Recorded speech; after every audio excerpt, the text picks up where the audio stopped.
sabni koo dhiira dhalaane.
Assalamualaikum warahmatullahi wabarakatuh. Akkam jirtu nagaa keessanii daawwattoota keenya erga akkanatti hojjennee qopheeffannee kaane booda ka maashina keenya keessa galfanne gizee baasuus isin agarsiisa. Nufaana turaagaa erga akka daawwattoota keenya maashinni kun gosa lamatti dalaga. Gosni tokko babal'aadha, tokko immoo qaqal'aa isaati. Babal'aa goones nagarsiisna ani ofii garuu qaqal'aa hojjetachuu barbaada. Maal bitaniifi malee.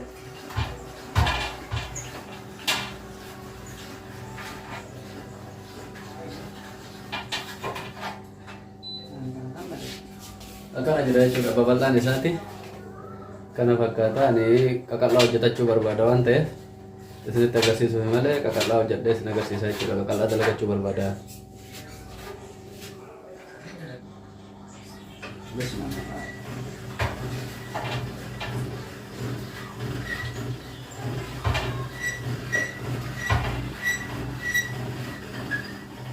Waan dalagannee haala salphaani kun wati qaqal'aan isaa akkana jira. Akka akkana dalagachuu barbaada. Akkana fakkaataa jechuudha.